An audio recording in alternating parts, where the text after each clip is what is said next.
Terrible Happy Talks. Terrible Happy Talks. Yeah, good to be here, man. Whoa. We did it on purpose. Here we go. 3, 2, 1. Alright, let's do this. Today's guest is Adam Everill. Adam is recognised as one of Australia's leading young social entrepreneurs. He's a past guest on the show dating back to episode number 88, in which we talked at length about his NGO, the Equal Playing Field, which is all based around domestic violence prevention, isn't it, Adam? You might want to grab that mic. It started, let me get close. It started as a organisation aimed at eliminating violence against women, then moved into eliminating violence against women and children, and now it's what's called a broad-based community development organisation. So It's rad. Doing a bunch of stuff, yeah. Dude, it's rad. I love it.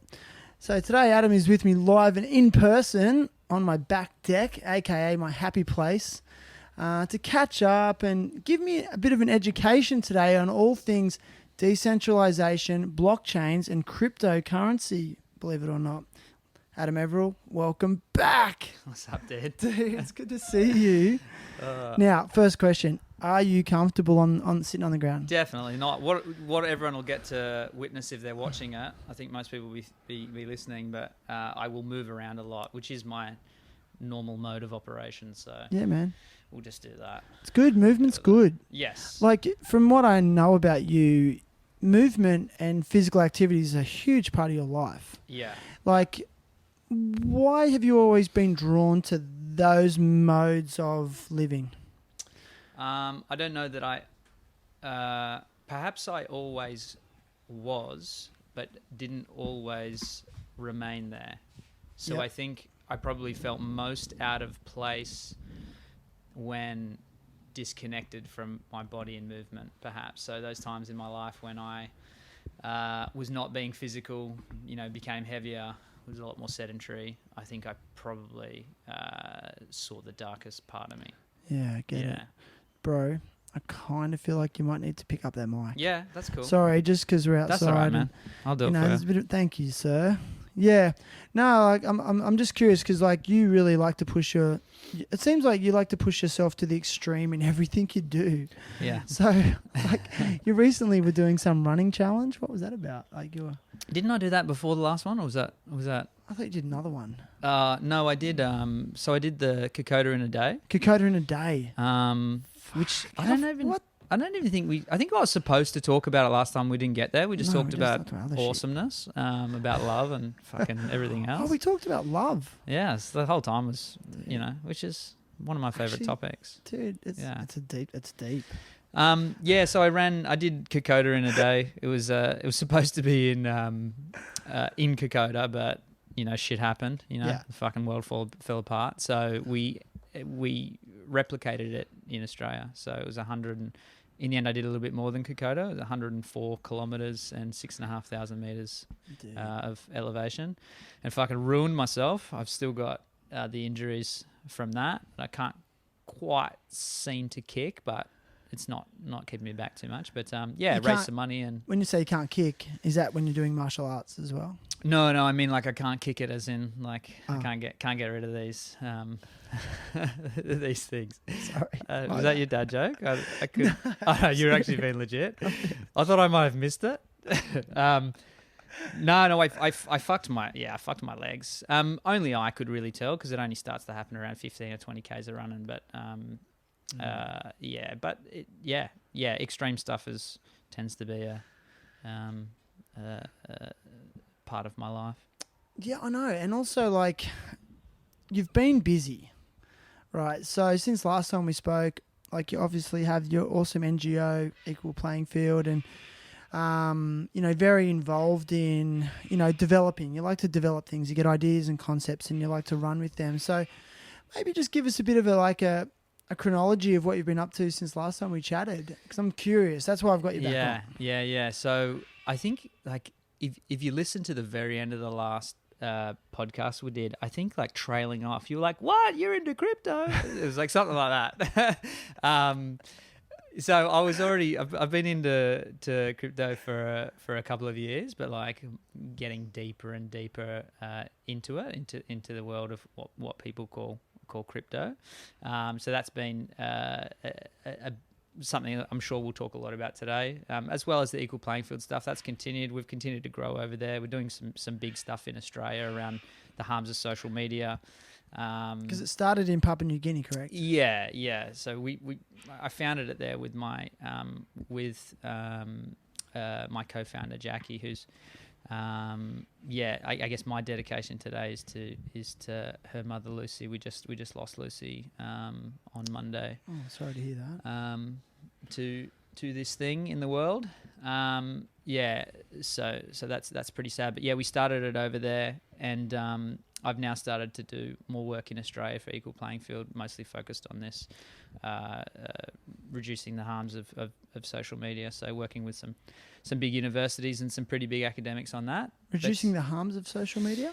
In what sense? Yeah, well, addressing the harms, I guess. So, there's a lot of stuff coming out at the moment with, Facebook and Instagram killing our kids, basically. Can we go down that rabbit hole? Let's do it, man. I don't disagree. I mean, Yeah. I know I'm addicted to it. Yeah, for sure. In a negative way. I don't know. I disguise it in my mind as like, oh well, it's I just want to see what's going on. And it's positive, and I'm trying to build a community for the podcast. Yeah. But then I'll be honest, I wonder how healthy it is for me mentally. Well, it looks as if it's not. It's not. Yeah, it's not. No. Yeah. So there's actually a lot of really great evidence pulled together by someone called Jonathan Haidt. I think Jonathan Haidt's been on Rogan maybe twice, at least once. He wrote Coddling of the American Mind. He's got TEDx presentations and stuff. He's a really interesting and clever guy. He's looked at the harms of social media specifically. Originally, him and his co-authors thought it was technology, but actually, after doing this huge meta-analysis, realized that it's not technology that's having these deleterious effects on mental health. It's really a certain type of social media. So looking at things like Facebook and Instagram and the like button and how the advent of those particular strategies of grabbing attention and interacting with someone's identity correlated really strongly with depression, anxiety, things that lead to suicide. There's a whole bunch of stuff happening right now. The Senate's going after U.S. Senate's going after Facebook right now for leaked internal research that was showing that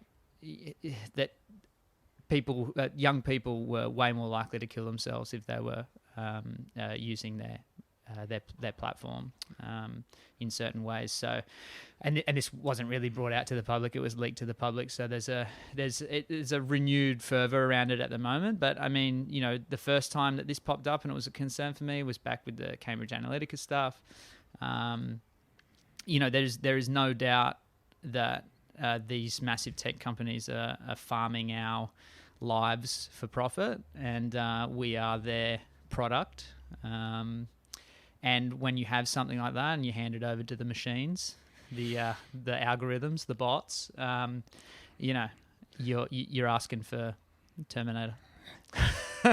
Maybe that could be you. But here's an observation, and you mentioned the algorithm. Given our extremely tenuous political climate across the world, do you feel that the algorithm, is creating a mass division amongst populations? So I'll elaborate a little bit. At the moment, some people have very strong stances on health and how we should manage our health. Yeah. And then other people feel that they don't want to participate in mandated health requirements. Yeah. Now, if I was someone that didn't want to participate in mandated health requirements, which is a really politically correct of saying vax or no vax. Yeah. Let's stop beating around the bush. Yeah. On my social media, what am I gonna keep seeing in my feed? Is like articles and information related to my opinion. Yeah. But then conversely, the exact same thing's going to happen on the other side. So, is that just like creating a massive divide between people, in your opinion? It 100% is. Yeah. So a lot of people would have seen the documentary A Social Dilemma, which highlights a bunch of this stuff. That was the kick up the arse watching that. Bunch of stuff I already knew, but watching that again gave me a kick up the arse to do this Australian project. Reached out to some PhD candidates who are working in this area, looking at how violent extremism interacts with social media. So at the extremes, we have this division of ideas and ideology. 100%. Yeah. See, I'm of the opinion that all ideas should be on the public floor, everything, because sometimes we're wrong, and sometimes the dominant ideas are wrong. The problem that we have is that you've identified it. It's that you will receive, instead of receiving, let's just say there's only two. We'll use vax and anti-vax. Let's just say there's only two ideas. There's lots in the middle, but if you're one-way inclined, or not even that, but maybe if you are involved in some other things where those people are more likely to be anti-vax, you're going to start seeing anti-vax ideology. Now, what we should ideally be seeing is actually more a representation of where people are sitting. Let's just say 99%, or let's just say not even 90% are pro-vax and 10% are, or 99 and 1 or whatever. We should be able to not have censored information of that 1 or 10% or whatever that are saying, this is why I'm anti-vax. These are the studies that I'm looking at. This is where I get my reasoning for believing in this. And then those things should be given freely to the world, for people to attack and critically attack, look at the arguments and argue against them. That should be the conditions of living in a society. But we have, through the machines, we've circumvented the normal way of interaction. It's kind of unnatural, and what it's done is, you should be able to make a decision based on available evidence, and you should know that 90% of people believe this, or 90% of people who should have an opinion on health, because of their qualifications, believe this. Here's all their ideas, and here's all these other people's ideas, and you know what? There are some people over here that deserve an opinion, and actually, the people over here should look at it. Is anything over there worth us fucking looking at? Because there always is at least something. But isn't it part of the social media problem as well? If an idea is considered a little bit too extreme, that person's cancelled. They're blocked. Yeah. And I understand if they're maybe perpetuating violence or things of that nature, but who makes that decision? Yeah. And is it the algorithm? Or is it, is it Mark Zuckerberg? I don't know. Yeah, it looks call me ignorant, but yeah, I don't think any of us really know. That's what I mean. Yeah. Do any of us really know? Yeah, the interviews happening right now, and the people at Facebook that are getting grilled, they're being asked a lot of these questions, like, is this the algorithm allowing these particular ads, for example, or like, is this a person? And the responses that I'm starting to hear are things like, well, we can't look at everything that comes through, so certain parts of it are an algorithm, and other parts we have people in there. Now, you also have certain actors within teams that may be ideologically aligned with a certain idea, so they're looking for streams of things to censor and ban. So there's the interaction with the algorithm, there's the interaction with humans, where you've created a system of information that is no longer this, the pinnacle of journalism. I remember doing a uni degree around comms, and I was given the Australian Journalists Association Code of Ethics or something that we looked at, and it was all about impartiality. Like it was what journalism's supposed to be, and we've virtually lost that everywhere. You turn on. I never watch the news anymore. But you turn on Channel 9. My oldies were Channel 9 or Channel 7 the other day, and I heard them mentioning what they were going to talk about. There was fucking 3 ads in it. Not ads, but like, Australian wine company is going to be doing this new thing. It's like, fucking, is everyone dumb? They're getting paid to it's that media is corrupt. So yeah. I mean, mainstream media, there's so much distrust with it more than ever. I mean, and mainstream journalists have lost so much. I mean, I don't know if they ever had credibility, but I often ask myself this question, like, these journalists that start out working for these mainstream corporations, they would go in there with the best intention, but I always wonder what changes. And I think it comes down to money. They're like you and I, they're trying to put food on the table for their kids, but they're also, bombarded with high pressure deadlines and producing content on a daily basis. And so they just, it's like they're really just scrambling to get stories, but then also they're also under pressure to increase ratings, and then they work on that whole philosophy of if it bleeds it leads, and then it's actually published on a commercial television station, amongst a whole bunch of ads, and I'm noticing there's more independent journalists emerging more and more, but they're constantly being cancelled with their content. So I follow some on YouTube, and they get to a certain, they're quite savvy. I'm not going to actually advocate for any in particular. I encourage people to go and find independent journalists that are not funded by corporations that are linked to real estate companies or bigger. I don't want to. I'm trying to be all politically correct by not mentioning any names. Like most of us know who own the mainstream media companies in Australia, but they've become quite savvy with YouTube, and they say, look, we're reporting on this, but we can only just say this now. Go to this website to check out more. And I think it's great, and I think it's a byproduct of people actually just wanting to get some real information, because we're not stupid, and I think most people now more than ever know when they're being fed bullshit. And there's also a lot of people that don't, or not even bullshit, just like maybe questioning the information they're getting. I think there needs to be tech has been celebrated. Silicon Valley's been celebrated for years. I've actually, when I was working in the innovation and entrepreneurship space, working at UTS, I had this constant question that I would ask around the there's this cult of the innovator. It's been happening for the last decade or a bit longer. The love of Steve Jobs, everything Silicon Valley. We love innovation. We love innovation. Never in any of those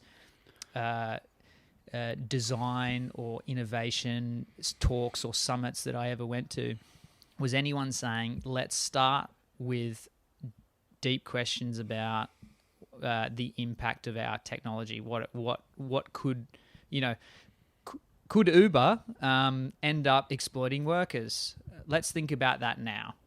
They didn't do that. Everyone's like, Uber's the best. It changed the world. Well, just because something changes the world doesn't mean it's a net positive. I've pulled out Uber there. I'm not gonna use them as an example. It's an example. Yeah. This idea that something does fucking really well, people, somehow the idea of like this filthy corporate greed that used to be characterized as like the bad guy from Captain Planet, right? That's what everyone was like, corporate greed, gross. It got dressed up as innovation, and then everyone forgot that actually growth at all costs is not okay. Just because it's a shiny new thing that comes out of fucking Silicon Valley, that because it doesn't look the same as it used to. It's not.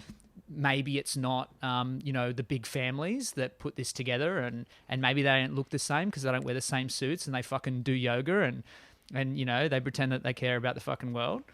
But it's not like these companies, they never, and these innovators, we're churning constantly out these like, be innovative.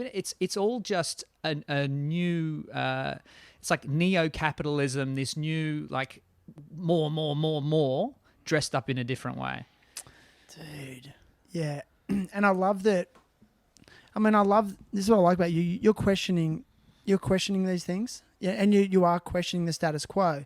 What's really bugging me at the moment with the current state of our society is that if you do question the mainstream or structures that have been in place for many, many, many years, even though they're not serving our communities, you're automatically dubbed as a conspiracy theorist. Yeah. I can't stand that. It's like the most oppressive.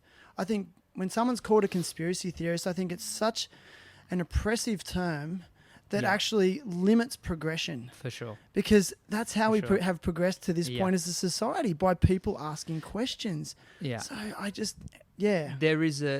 there seems to be some kind of evolutionary need for those who are like, fuck that doesn't seem right. We actually, you have to, me and a mate were talking about this the other day, big up to Sims, walking in the bush, you've got to have the people who are walking along the trail and they'll be like, fuck, I wonder what's over there, and wander off. And they don't know what's over there, but you got to have those people. But everyone can't do that. If everyone just walks off on their own in the fucking bush, everyone's going to die. You actually need someone to come up with a cool idea. Everyone to go, this works. We'll all do this thing, be conservative, I guess. We're going to make society work. And then someone says, oh, I'm not sure if this is the best way to do it. I found something over here that might work better. And everyone goes, fuck off, mate. This is the thing. Yeah. This is the thing. This is what we do. And not until those new ideas gain a lot of traction do you start to move, more of society along to them. Dude, I love this. Yeah. So, like, going back to the original question. Yeah. This train of thought and these ideas and concepts that we're discussing for you were born from your desire to raise awareness about domestic violence in Papua New Guinea? No, I think what I've come to learn about myself, I guess, is that I'm a creative first, I think. And I think like the idea of innovation or coming up with ideas is really just me jamming on a topic and thinking about ways that like different solutions or I think innovation can be an art in that way. It can be a beautiful art, like when you're coming up with new business ideas or social entrepreneurs or social innovation. But ideas around, I guess, big ideas around decentralization, like we're going to get to, and how big systems kind of stifle development of the individual and countries. Like those are things that I've thought about for a long time. Is that why you feel like decentralization, cryptocurrency, would you say that it's a radical approach to actively questioning our financial structures? Let me take you back to something you said before. You were talking about, people are called conspiracy theorists. Sometimes when you say things out loud, it's kind of crazy, because if you go back to the start of crypto, global financial crisis, it's really apparent to anyone now what caused that. It was fucking greed. It was all the big end of town. I think 2 people went to jail for the GFC. So many people would have killed themselves as a result of the money that they lost. Complete mismanagement and disregard for society brought the world to its knees. So this is how ignorant I am. So was crypto born out of the GFC? Yeah. Which was like 2009? 2008. Yeah. So that's when crypto was born. So, dude.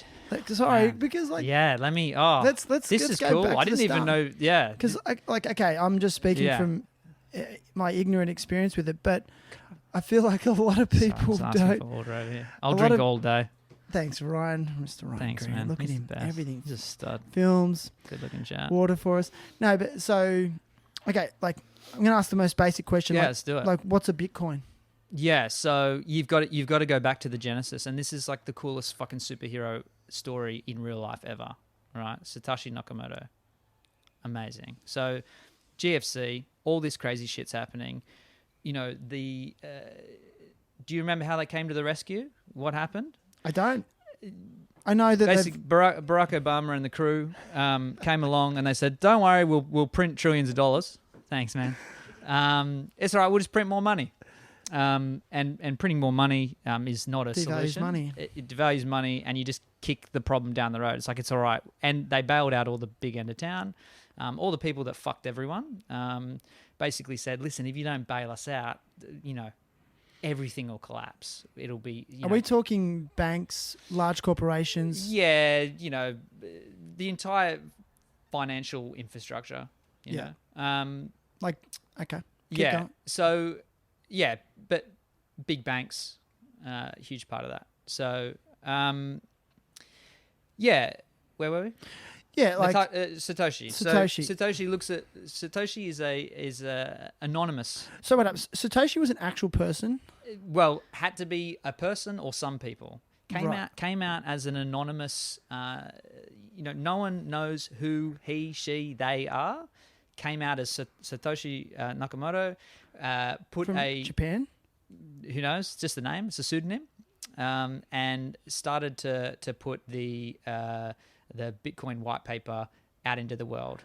Okay, I've heard of that. It's like a manifesto, correct? Yes. Yeah, okay, yeah. Keep going because Cool. I've got some questions brewing. Yeah. Again, I want to jump in and say that I know You're not an expert. I know a lot about crypto It's because fine. I've been deep in it for years, but I'm definitely not an expert, and I'll fuck up some of this. It's and fine. Not an economist, but But you've got a personal experience with it. yeah, Because you've personally invested in it, and I love just to clarify, like, I want to hear your experience with it, and we're not proclaiming that you're the expert on crypto, but from what I understand is that no one's really an expert. I don't think you can go to university and do a degree in crypto, can you? You can now, yeah. Oh shit!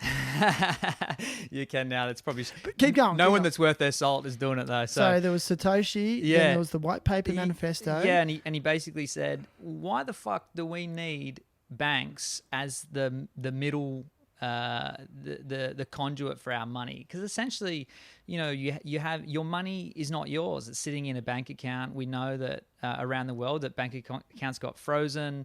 You couldn't access your money. Your money wasn't your money. It's just it wasn't yours. And also you couldn't, without this kind of intermediary, you couldn't pay someone for services. You couldn't do that kind of back and forth. And Satoshi put out there that, like, using technology, we can do peer-to-peer transactions. I can send to you. There's no need for any middle person. It won't cost, you know, all the fucking money that it costs to send money internationally, because it's got to go through 17 banks. You don't, okay, so you don't need to do a bank transfer. No, I just transfer it straight to you. But I mean, here's the thing. Again, is there an agency that helps facilitate that transaction? No. Okay, keep going. So Bitcoin exists because it exists on a whole network of computers, I guess, of servers. So, and they all hold this decentralized ledger, a shared ledger of, like you can imagine the old school bank with the big ledger where they write, you owe this, you've paid this, but it exists in duplicate across all of these different nodes, these different computers, I guess.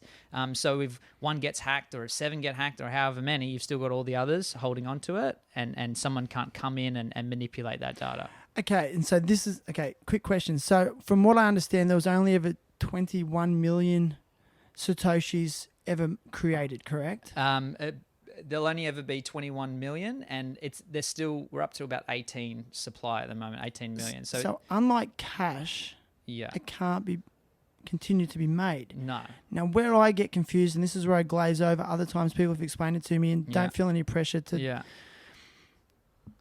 when I think about cash, like for example, most of my money is numbers on a screen at the moment. It always is, and I pay for everything on a card. Okay, I rarely have cash in my wallet, but I know that if I go to an ATM, I can get something tangible out of the ATM, and it's a piece of paper, and depending on the color of that piece of paper, it tells me how much that piece of paper is worth and what I can buy for it in our society.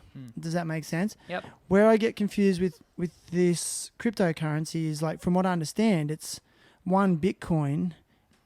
Is that like, what's the tangibility of it? Is it just numbers on a screen, or is it just like a piece of code? What are you buying for your money? I guess it is a piece of code, in a way. Is it just like a code on a screen, and there you go? I don't know what it would look like behind it. I know I have different, I guess, apps, decentralized apps that interact with it, or how most people interact with Bitcoin is that's all happening in the background, the transfer of value. But most people are just trading Bitcoin on exchanges, just like you would equities, like like stocks, like shares and stocks. Yeah, it's like I bought this thing; it's worth this much right now. I can see it in my wallet. It's they're called wallets.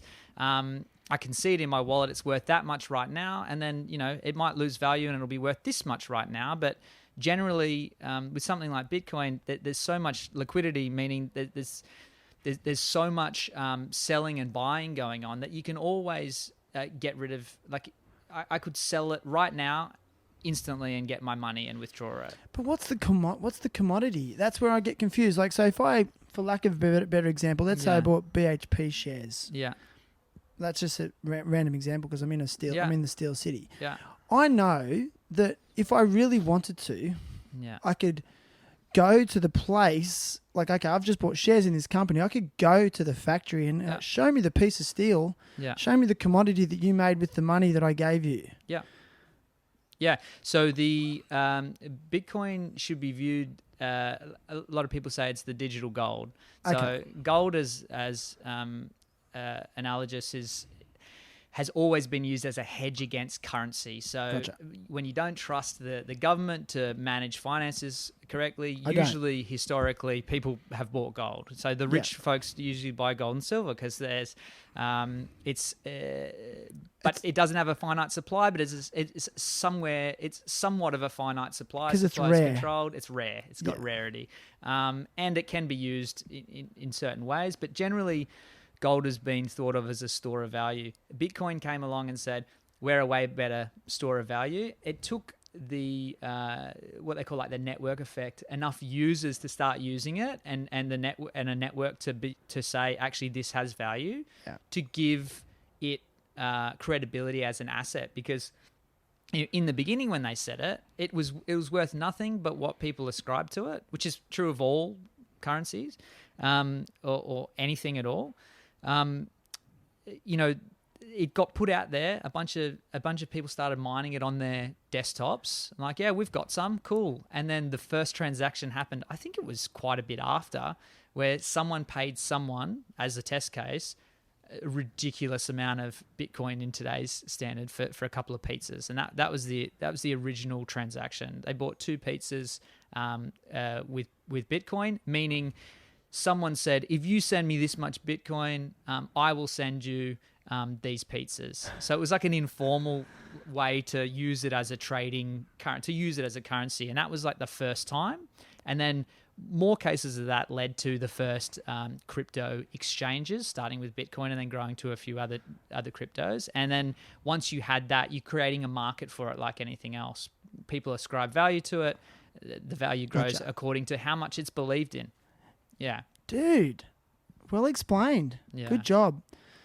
Gonna hit you with another tricky question, Cool. and if you don't know the answer, like, don't feel bad about that. But I encourage people, and I'm going to do this myself. I'm going to research this. Like, how is Bitcoin mined then? Like, what does that mean? Yeah. Call me stupid. Okay, I understand the concept of mining for gold. Yeah. Like, I might dig a hole in my backyard, and who knows, I might strike gold. But with Bitcoin, like, how are they mining? Is it some computer guy searching for code? Yeah, or creating code? I don't know. As I understand it, it takes massive computational power now. In the beginning, you could do it on your desktop. Yeah. It was quite easy, but over time, the mining rewards, which means the Bitcoin that is released periodically, they're harder and harder to what's called mine.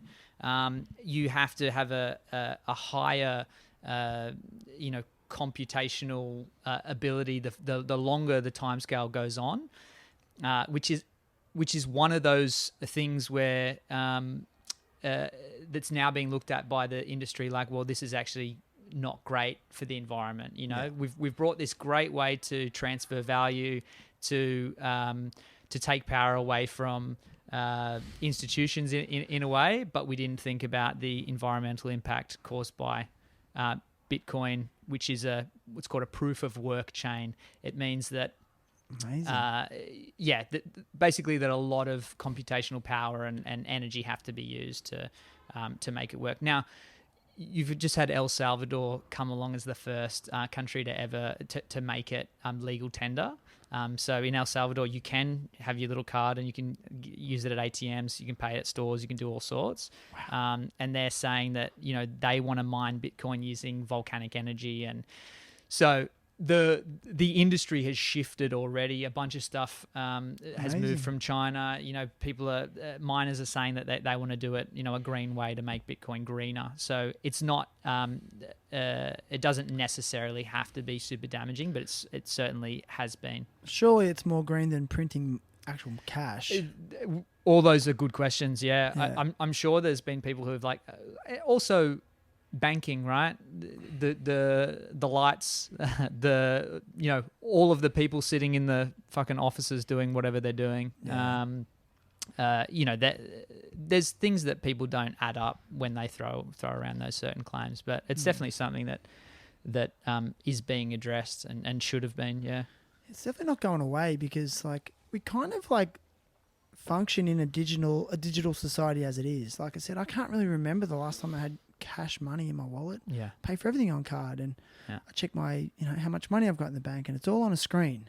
Yeah, it's all numbers on a screen. Really, checking my account balance, spending money. Okay, this is how many credits I've got left, or digital tokens, and that this is dictating what my experience in this life can be based on these digital tokens, and it's really the same except we're just taking the bank out of the equation. Yeah, would that be another way to look at it? Yeah, for sure. And also that money that you have, and you look at the numbers on the screen, at a society's worst, that's not yours. They can those things can be frozen. When things collapse, happened in Greece, people couldn't get their money out. The value of base currencies dropped like crazy, and those things happen. It's not, they definitely happen, and they've happened during the course of the pandemic and before it, and they definitely happened as a result of the GFC in certain countries. So you actually own this. That was a big part of Satoshi's vision. It's it's fucking value. It's your value. Is it giving power back to the people? For sure. So how that's manifested, it's important to look at Bitcoin as the first amazing part of the technology, but cryptocurrency, it's usually people talk about as digital assets because not everything is a currency. It's just, cryptocurrency has evolved massively. It needed the vision of Satoshi to kind of build off and do things better. But now what you get is different assets being involved in something called DeFi, decentralized finance. And if you look at how banking works, is you can have now the regulations will be different from country to country, but I'm quite sure America has some jurisdictions where it's something like 1 to 100 ability to lend out. Fractionalized lending, it's called. So you might have $1 million in the bank's coffers from people depositing their money. So your money's going in. Yeah, they can lend against that. That's part of being a bank. Yeah. So instead of just being able to lend out $1 million worth of funds, they can do something called fractionalized lending. So in some parts of the world, it's 100 times what's in their bank account that they can lend out.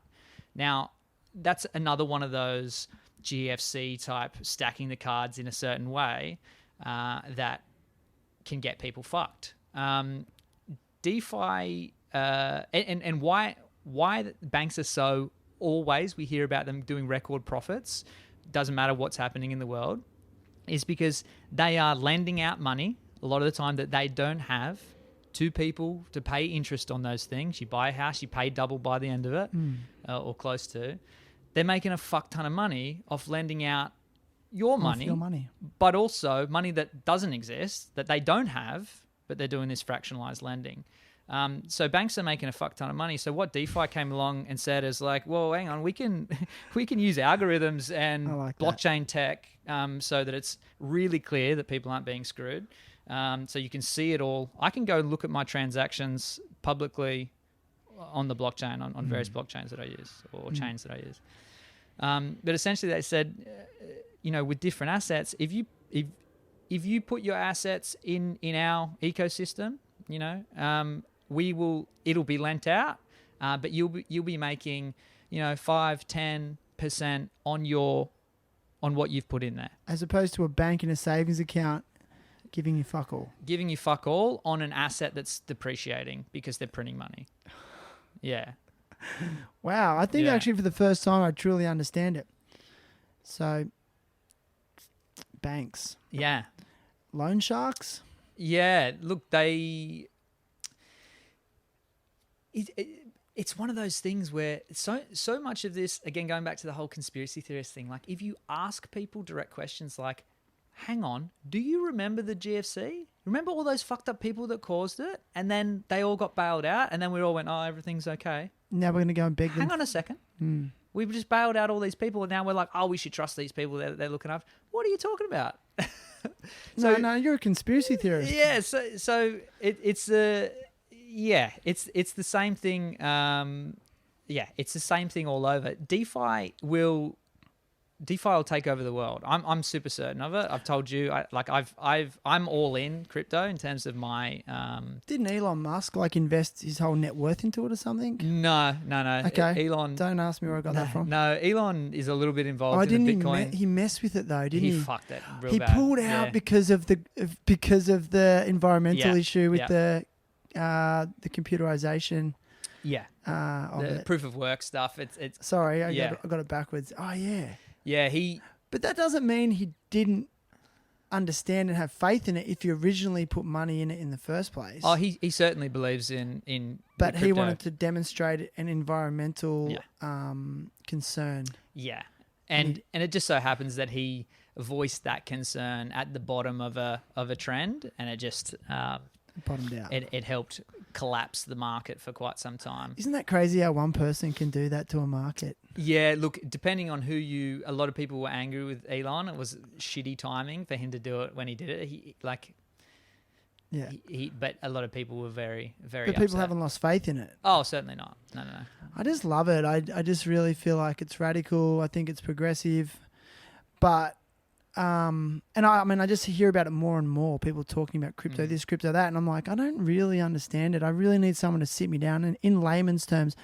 And I think you've actually explained it to me quite clearly. But it's actually inspired me to do a bit more research myself. Yeah, it takes a really long time of learning and relearning lots of the concepts that I've even just kind of touched on here. There's so much. I've spent a really long time losing some money, winning some money, trading some money, picking things that. Projects that turned out ultimately not to be very good after I, got in there and started immersing myself in it, and some that I think will change the world. So, amazing, bro. Yeah, even there's decentralized cloud services. So if you pay for Amazon cloud services or whatever, they've got servers somewhere and you're paying for to put your shit on it, right? Store it, yeah. So there's something called Akash Network, and there's a few others that do this kind of thing. I think Filecoin does it as well, but essentially their project is all about like storage, cloud storage, but decentralizing it. So all of these different users that have, or all these different servers that have room on their servers because they're not all full, can all contribute to a space where you can have decentralized cloud storage. So it's all of these people with their unused space contributing to a product, someone wanting storage space instead of paying Amazon for it. All the people are getting a little bit of that kickback from kickback, exactly, and they can do it for a fraction of the price because it's there's no wastage there. It's existing opportunity that's just use technology to grab hold of it. I just want to go back to something you said. Yeah. You know how banks, like you said, your money sits in a bank. Effectively then while your money's sitting there, they're investing it and making money off your money. And then I think the average savings account pays like less than 1%, unless you then go and maybe put it in a long-term deposit, which may give you a little bit more. Yeah. But you're just going back to with crypto, they are doing the same thing, except you're just getting a higher return. Would you say? So for example, at the moment, I think like this is where I get confused. Like the Reserve Bank at the moment set interest rates at like 1%. Yeah. And then what the bank passes on to us at best at the moment, you might be able to get 2.5% back on that. Or okay, so they're still like making like double your money, like they're not passing on the same interest rate that the Reserve Bank is, which I kind of get, but it is still very high. Yeah. That's greedy. There's no doubt about that. But what you're saying is with crypto, the same thing's happening, but you're actually getting more. You're getting a better interest rate, effectively. Yeah. So effectively, what the bank is doing and how they make their money is you deposit your money there. You hold it for them. They'll keep it safe for you. We'll keep it safe for you. Just so you know, they'll charge you to withdraw it. Yeah. A lot of the time, what like people don't understand is that your money in there is going to work. Yeah, that's what the bank's doing with it. That's simple, eh? Like it's going to work for them, and they're putting that out. They're lending it to others. Sometimes lending stuff out, like I mentioned, that's not there, and then they're getting the return from that. So they pass that back to you. They'll say, if you put it in a savings, we'll give you a fucking 0% now or 1% or whatever the fuck they give you, right? Yeah, like 0.01%. We'll give you that. But what they're actually making off those dollars is massive. So what DeFi does is it takes out that shit. It says to you, a certain amount of the interest paid on loans for this, this company, this DeFi company, let's say, or protocol, a percentage will go back to the protocol to help it run and pay whatever staff need to do it. But the majority or more than in the banking system will come back to you. Now, there's competition within DeFi as well. Some will have better returns than others, offer what you might feel as higher levels of security than others. But essentially they're saying all that money that we're making off your money, we're going to give you more of it because it's your fucking money. We just created the technology, right? That's DeFi. It's decentralized finance. It's taking out that whole layer of people stripping your money from you. So obviously banks and governments would be scared of crypto. Yeah, some governments are. But do you know much about the political side of it? Yeah, look, it's been. I saw something recently that Australia was looking to, or someone in Australian politics is looking to bring some more regulation in because we're less regulated. Sorry, we're definitely regulated when it comes to exchanges, but we've been quite crypto friendly, which I think is good because we've been able to innovate here. There's a lot of cowboy shit that happens in it. It's a new industry. Yeah, okay. A lot of people getting scammed, and they always have. True of all fucking business. And that's why you have to really do your research into things and understand things and But they're being scammed anyway by the banks. Yeah. But we don't question it. Yeah. Exactly. the more I went down the rabbit hole of crypto and then into DeFi as part of that, I just knew more and more that I wanted all of my money elsewhere. Amazing. And put to work in different ways. Okay, like, I mean, I'm not going to press you too much anymore. I think it's just been great. I've learned so much in that short time, and I feel like we could talk about it like forever. Like it's so complex. What's my train of thought? Yeah. Oh shit! I forget the question.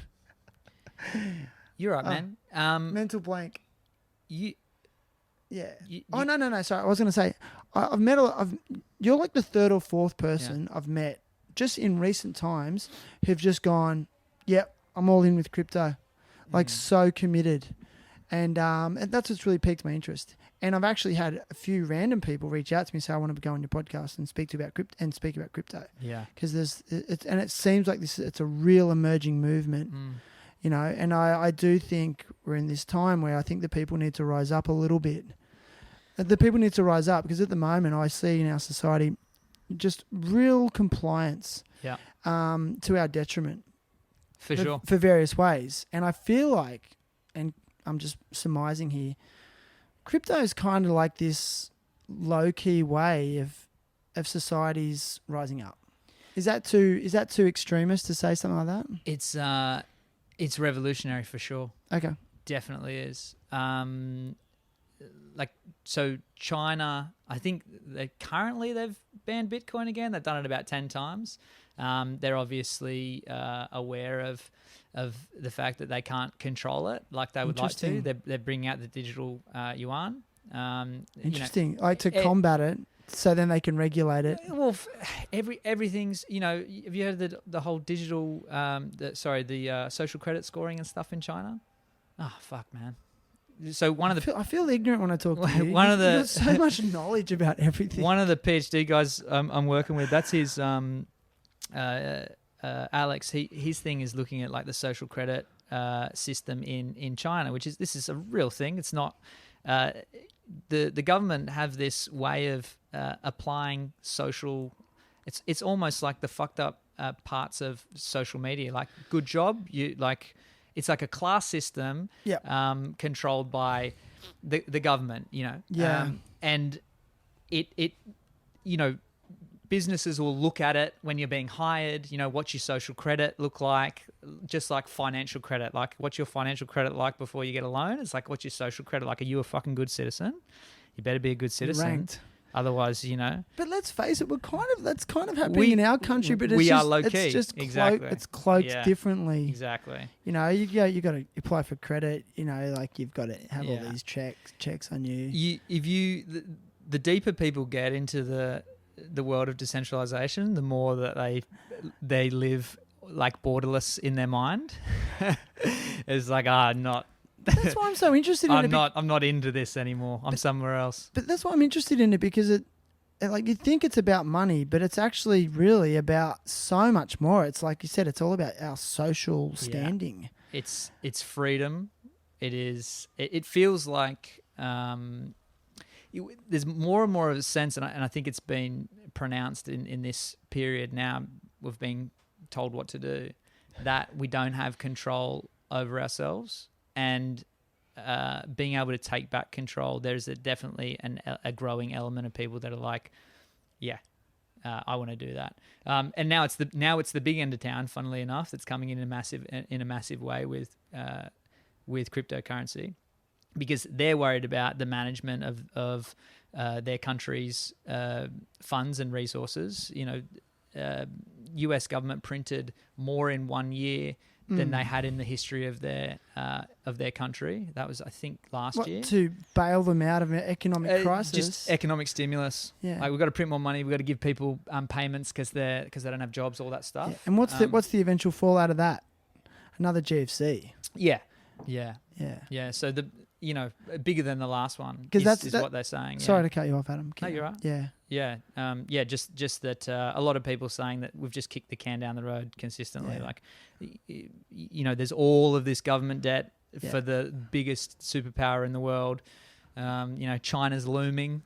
It's a dude. My head's just starting It's a crazy, Like I'm like, interesting world, man. Is this colonization? Is China trying to colonize? Is this modern day colonization?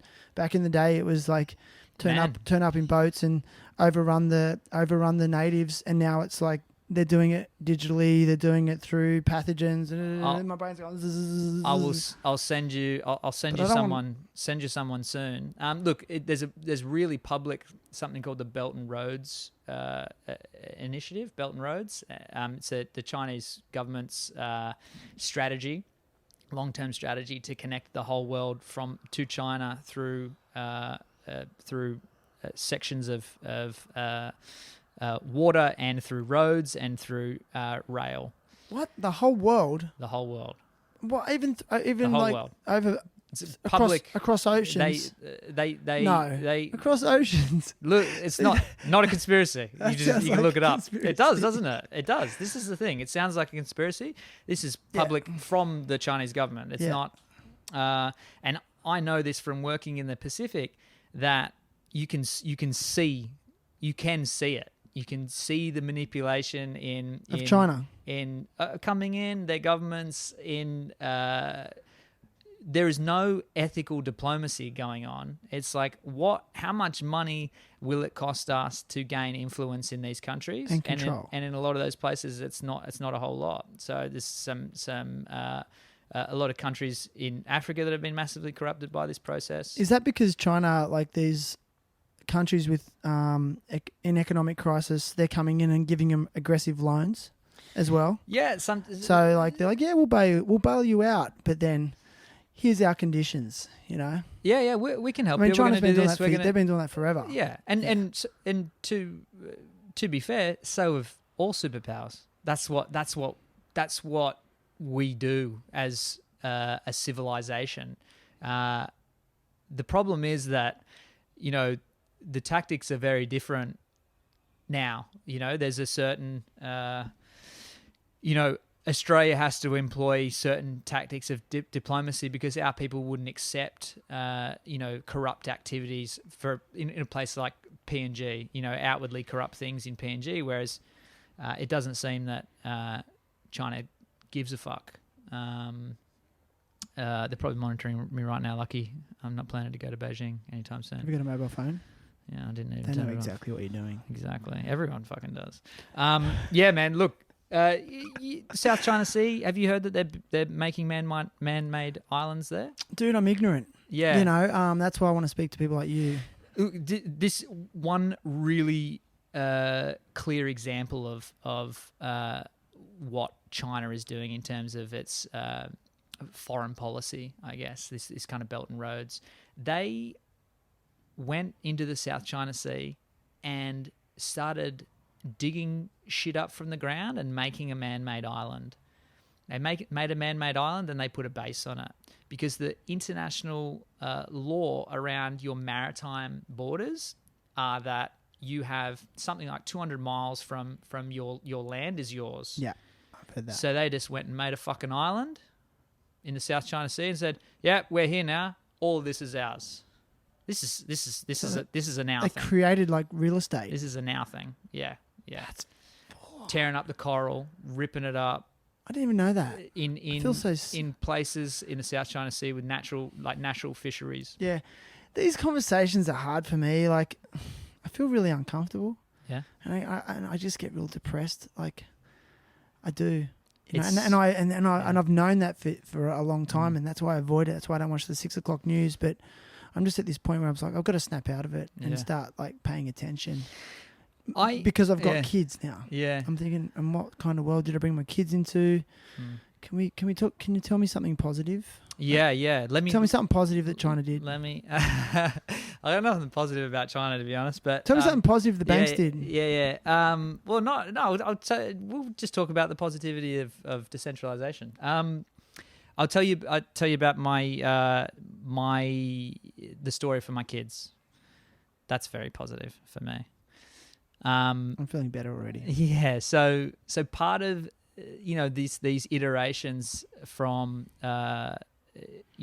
blockchain tech is that one of the use cases, I guess, like ways that these could be used, and there's lots of different ways, not just like a store of value for Bitcoin, but one of the ways they can be used is through something like they're kind of like collectibles or art.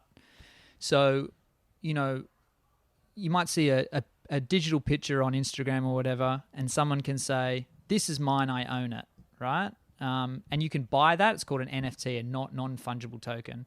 And the question always is, you know, you might say, "I bought this for $500," and people might say, "I just fucking right-click and save that, and I own it for free." I was gonna say, do I screenshot it? Boom. Yeah. Post it on Instagram. Boom. Exactly. It's mine. Yeah, you can say that, but it's analogous to someone owning the Mona Lisa and you scanning the picture of the Mona Lisa, putting it up on your wall and saying you own the Mona Lisa. You don't own the fucking Mona Lisa. So you don't own it. You don't own the first thing or the thing. How it's provable is using this blockchain tech. Okay. So there's that code, public code there, connected to your image that shows that you have it, shows that you can sell it. When someone, it isn't yours unless you can prove its provenance and sell it. Because otherwise, you're going to try and sell a JPEG, and someone's going to be like, "Oh, cool, are you the owner? Show us." And you'll be like, "Oh, no, because I went and right-clicked and I saved it." And they can go, "Listen, fucking idiot, I can go and right-click and save it.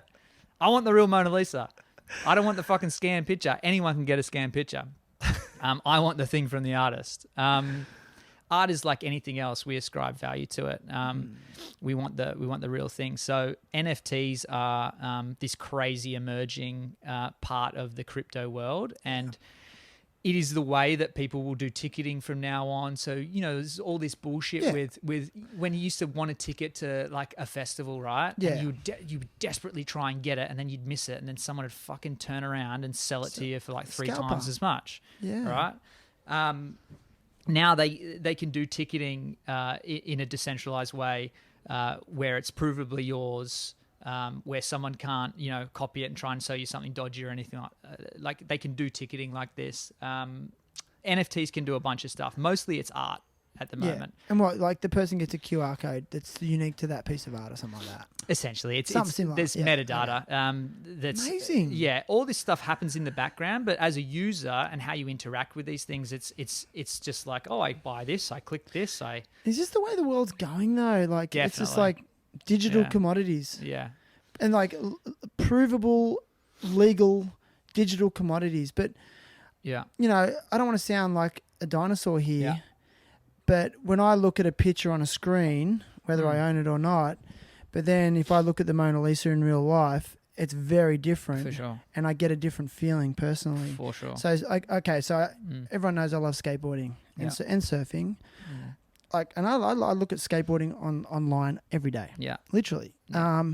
But when I pick up a print magazine, like, I can't describe the feeling. It's different. I feel better. I like it. Yeah, yeah. So my question to you is, like, how sustainable do you think that kind of commodity is? I don't know.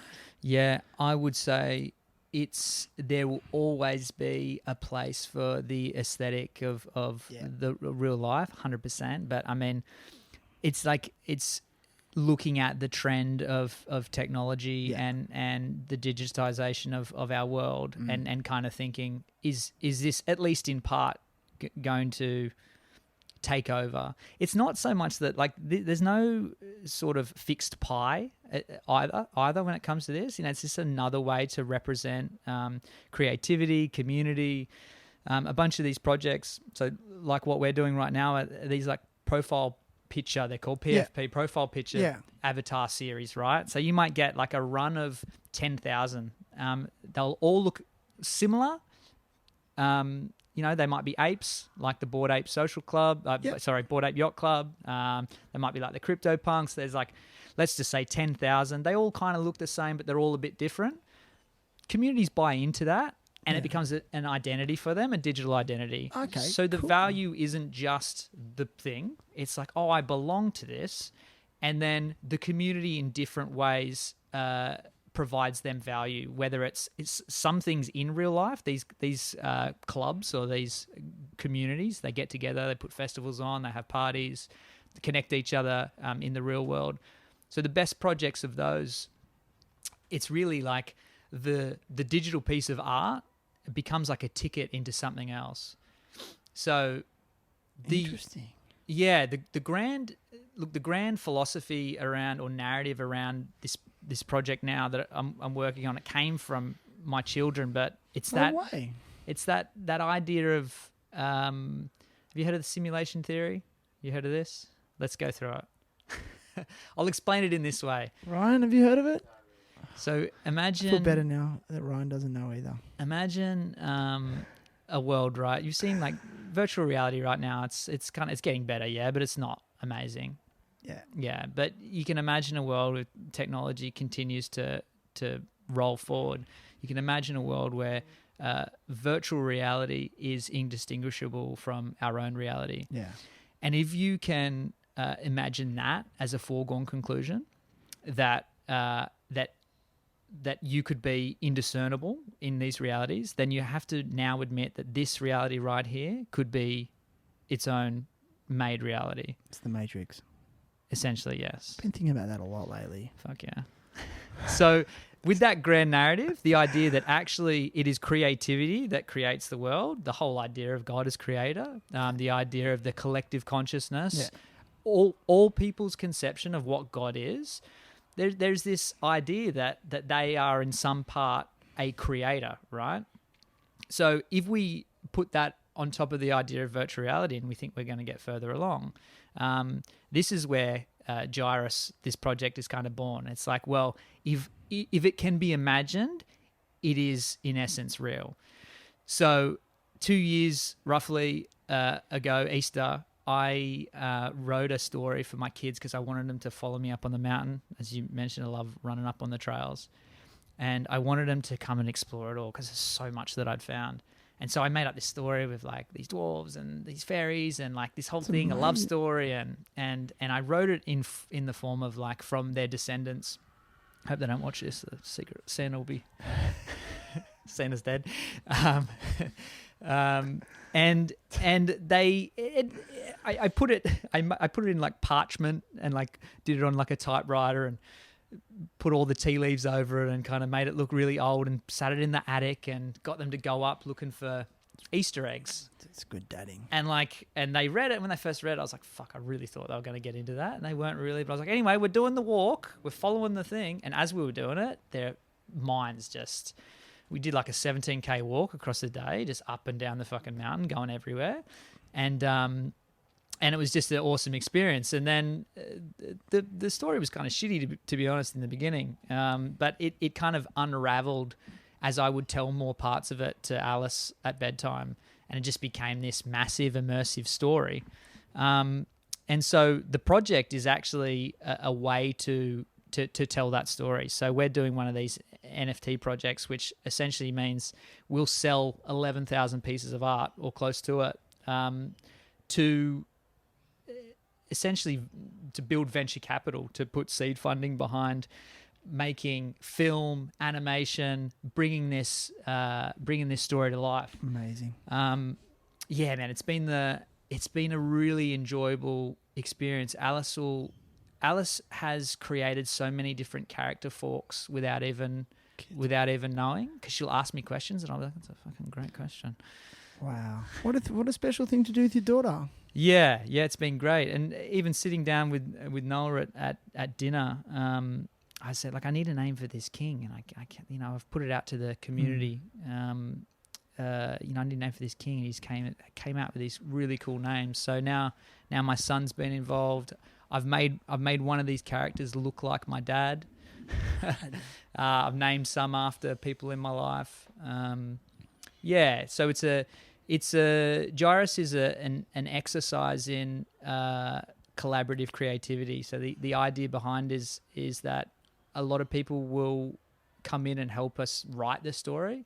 It'll be that idea of collective consciousness, and it links back to that idea of the collective consciousness as God. So the community coming together, having story ideas, doing their own art, helping color the world of the narrative, and one big like jam session. Amazing. Yeah. Well, let's direct people to it. Yeah. How can people find it to be involved? Twitter, if they're Twitter people, usually crypto people are Twitter people, and Twitter's not much not big in else. Australia, but it's massive everywhere else. Yeah, it is. It's also for certain communities. I wasn't involved in it until crypto, to be honest. It's Right. it's very crypto heavy. And Or is it still developing? yeah, we've got it on. Look, we're going well. We just sort of started launching some of the art. We'll have a teaser video hopefully in a few weeks, like really, really cool shit. I'm working with like one of my best friends growing up. He's like the most gifted fucking artist, phenom, a freak, an absolute freak of nature. And I was hassling him to get involved in this for a long time. Charkin. He's like one of these, just stupidly good at everything artistic. Can fucking draw anything. He makes like visual effects for film. Just a super, super gifted dude, and he's doing all the art. So getting to work with him has been amazing. So yeah, early art's out. He's doing a teaser, and then the rest of the art, and then we'll launch sometime probably early December. Dude, amazing. Yeah. So interesting, Adam. Like you've really just given us so much to think about and some concepts to really, maybe do a personal research into and educate ourselves. But it's just kind of I just feel like really like overwhelmed by just the various concepts we spoke about, but how much they tie in together, and how much they just really link to our way of life anyway. And thank you so much, bro. Yeah, my pleasure, man. Love it. Anytime, dude. I'm so glad I had you back on, and I was sort of like a little bit skeptical to even have this discussion about crypto, because I'm going to be completely upfront and honest. Like, whenever I hear crypto, I just go, I roll my eyes. But, I just feel like that's just my ignorance talking, because I don't want to move out of my comfort zone. And I just want to follow the herd. Yeah. But history tells us it's the ones that break away from the herd that make real change or find the greener pastures, or they die. And I think we need it more than ever. We need people to be exploring those, to use your analogy, those alternative paths, for the sake of our society, humanity. I don't know. It's deep. And then I'm sitting here thinking, are we in a matrix, dude? Are we all just plugged in, and there's some dude just like on a computer? Well, isn't that the idea of God? While we're all plugged in. But then I'm like, I don't know. Maybe I want to stay in the matrix, and ignorance is bliss. What do you say to those people? That's fine.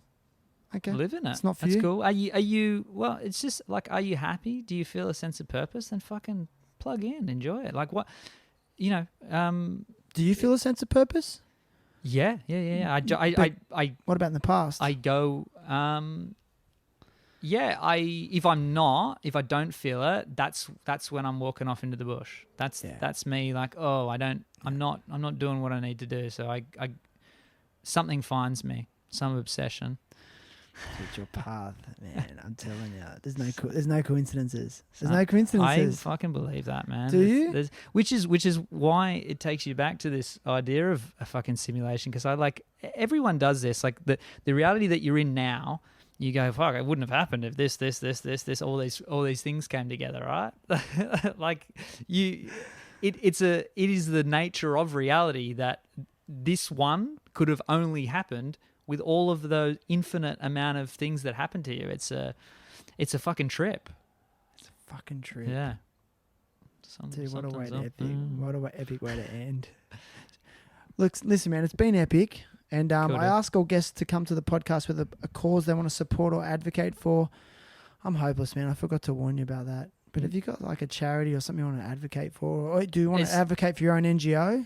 Yeah, of course. Yeah, that's what I'll do. Okay.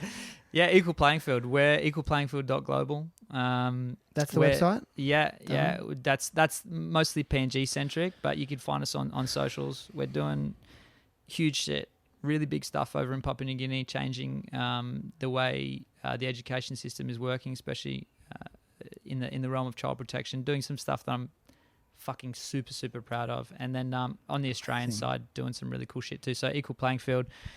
check us out. We're going to be doing some research here in Australia, which is the first of its kind in the world, to hopefully help young people not be as damaged by the looming death of fucking Instagram and Facebook. Do you have an Instagram account? I do. I barely use it anymore, but it's these are the days that we must. I've seen that. Yeah. But you're not very active on it. Mostly because I know what it does to us. You know, I don't. I think it's poisoned our society. In a way. The thing is, like, for me, man, like, I only follow surfers and skateboarders and sustainability advocates. Like, I'm choosing who I follow. Yeah, I think that's fun. I love it. And my friends put skate clips up every day. I can see what they did today at the skate park, and I'm like, yeah, that's sick. And we comment, oh, that's rad, dude. I love you, man. So the great parts of it are the community. This is what, like, we don't want to throw away. No, for sure. We don't want to throw away the good parts of community. The problem is that those certain apps have co-opted that need that you have hijacked it. Yep. And there's certain parts of those algorithms or the way that those apps are set up to try and keep you there instead of like, man, you know what it's like. This happens Facebook and Instagram constantly. It's because they've engineered it this way. You open it and all of a sudden you're like, fucking, what am I doing? How long have I been here? Dude, I blank out. Yeah. Exactly. Like, I'm addicted more than ever. Like, I thought I was like had control over it because I actually deleted all my Instagram when my daughter was first born. My Instagram, Facebook. I think I was completely off all social media for like 3 years. Yeah. And then I started the podcast and I was like, oh, I got to market it.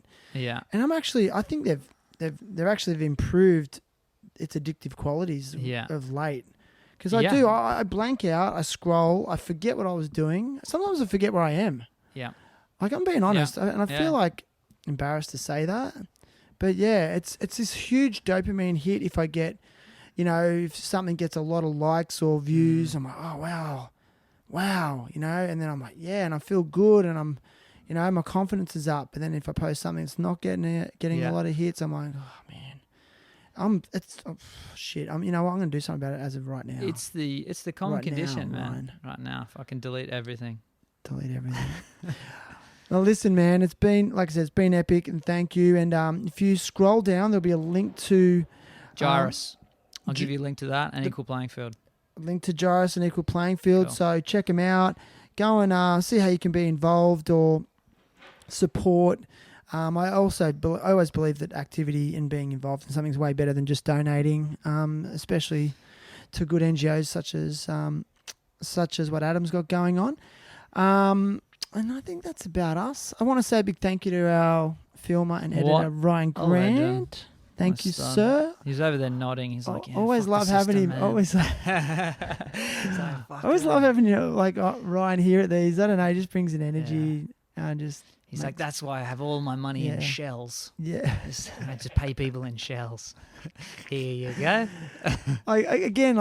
Just money. I was thinking about it before he came over. Like a $20 bill doesn't take $20 to make.